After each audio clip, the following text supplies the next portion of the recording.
Hey, good morning. This is going to be just a little walkthrough and tutorial sharing some of my best practices or things that I've learned from other Blender YouTubers on how to create this. It is going to be, for me, a complex model. I've been working with Blender for 4 or 5 years now. I have realized that I'm better than when I started, and it might be valuable for some of you, not all of you, but some of you, to share that with you and show you some of what I'm learning as I continue down the road with Blender. Hopefully some of this helps you guys and makes us all a little bit more confident in this software.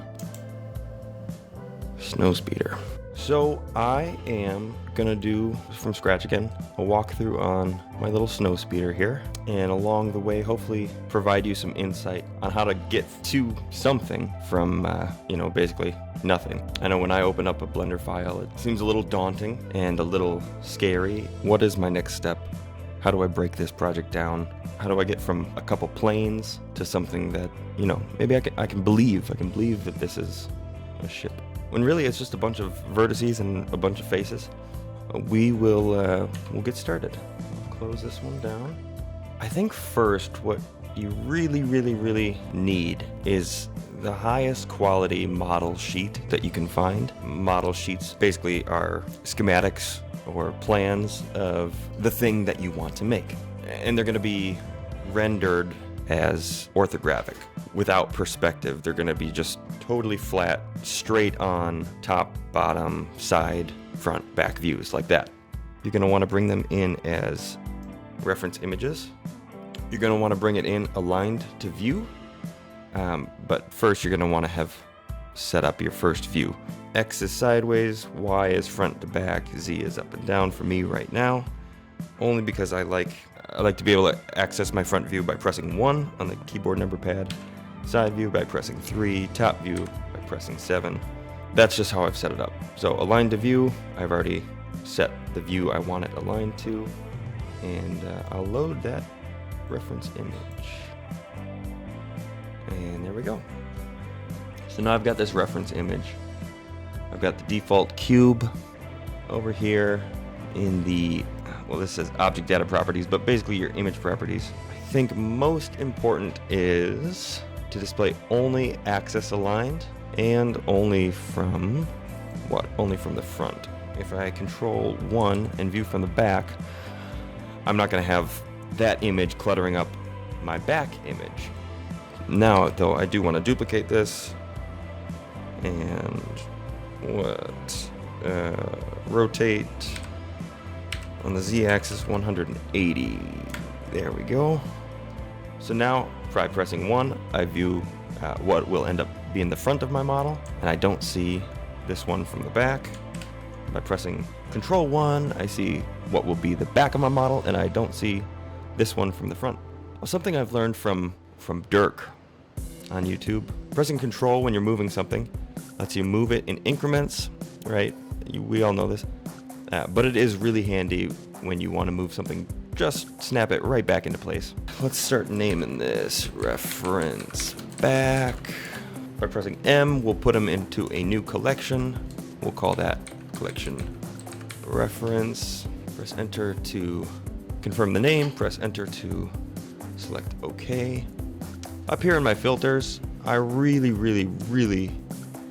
enjoy having the selectability toggle or filter, the disable in viewport, disable in renders toggles, all right there.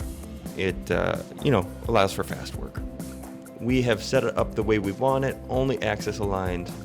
Let's do matte cap. This is my favorite studio. It's called Studio Light Metal Car Paint.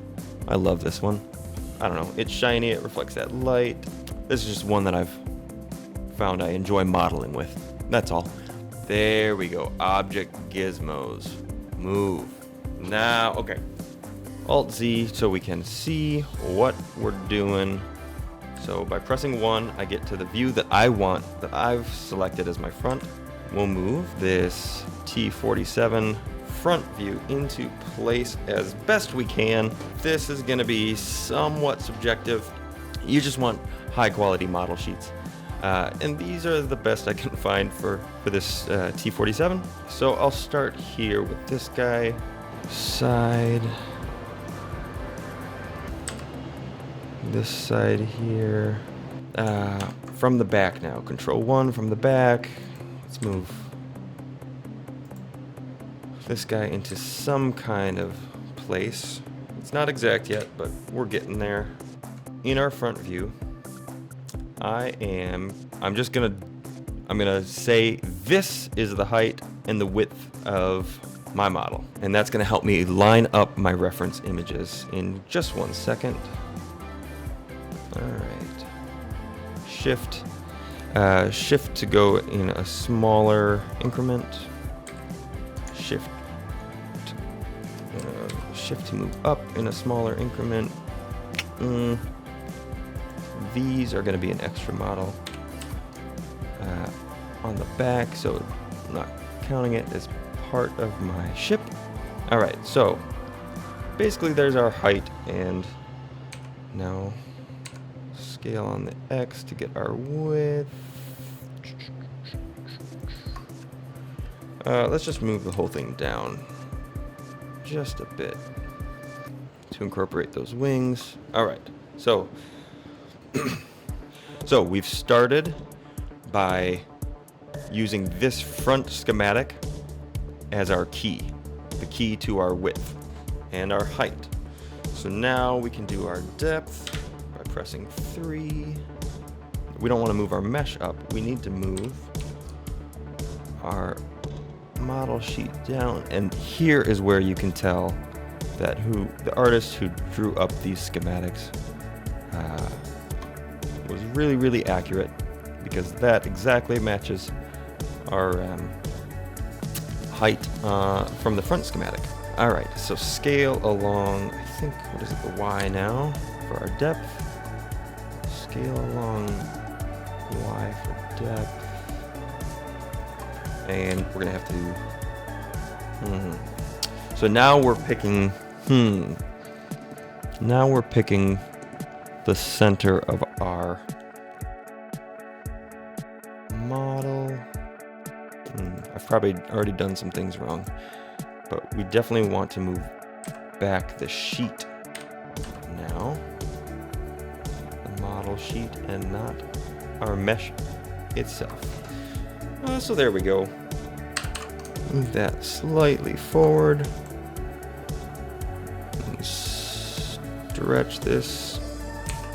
Scale this in the Y direction. Yeah, move this forward again.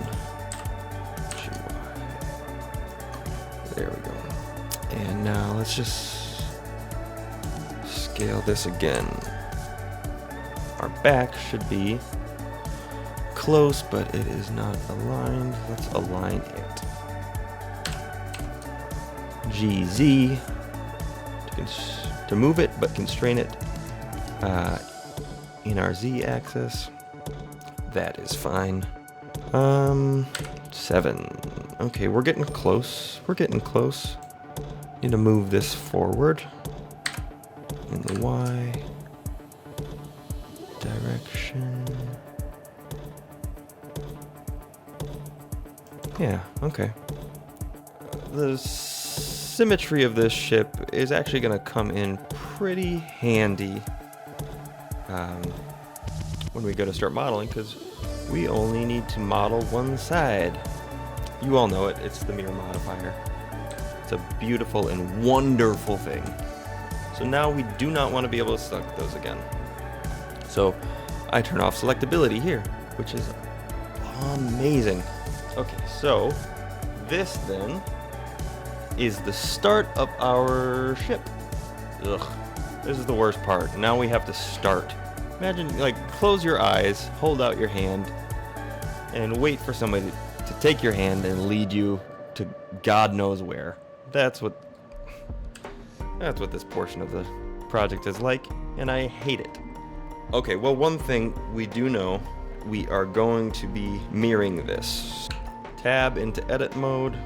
I always Alt-Z to activate my X-ray so that I know that when I'm like this, and I select and drag those, I'm selecting everything that's behind my view.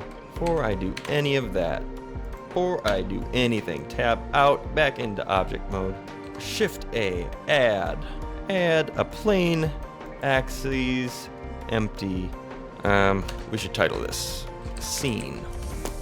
That's just gonna, have my camera, my lights, any landscape or anything that I do that is not directly attached to my model. And what do we want?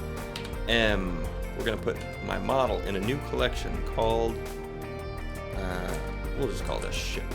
Press enter to confirm my name and press OK to confirm the creation of this new thing. And we will call this ship wing.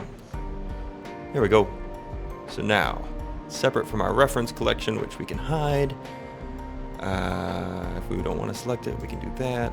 Everything is very, very nice. And now our empty, which will be called 01 mirror object.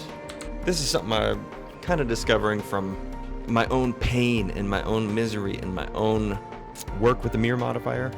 Using an object itself as the mirror can get me into trouble, especially when I'm rotating. And I feel and have since read that a best practice for using your mirror modifier is to have this external guy, this external little empty as my mirror object, right? And then let's see, I'll go in here, tap into edit mode, select these guys, move them on the x-axis, and since I've titled it 01 mirror object, it is always there at the head of my list. And then it's in the center of what'll end up becoming my ship. I can use it to mirror anything that's on this side of the ship. I suggest setting up an empty as your mirror object and labeling it. Very, very handy, very, very fast. Let's see, we want clipping on, tab into edit mode. All right, 1, 2, and 3. 1 to affect your vertices, 2 on the keyboard to affect your edges, or select your edges, and 3 to select faces, and X to delete that face. We do not want that face there. We've created half the work for ourselves, and it's a beautiful thing. And it still looks solid. It still looks whole. You've really set yourself up for success here. One other quick thing on your keyboard, keyboard number pad, press period, and that gets your scale and your orientation, your viewport back centered and in the right scaling to move around your object. The other thing I just implemented, I think I learned it from CG Cookie, is to display whatever mesh or object is active. Blender I have set to display the move object gizmo, and that tells me, let's see, beautiful, it gives me so much information about the rotation of my object. So here you can see the object globally. If I move it, still moving along the global y-axis. But if I move to local, now I can move these guys along their own axis, and because I did not because I did not rotate the object here in edit mode, I can now, let's see, I need that longer, just select them, and they stretch out along their own local axis, or in this case it's the same as the normal axis, but not the global. See, that does something different, and it ruins my shapes, ruins them. And you'll see how handy, how vital that is when we go to design the laser cannons. Save again. I am going to take a break.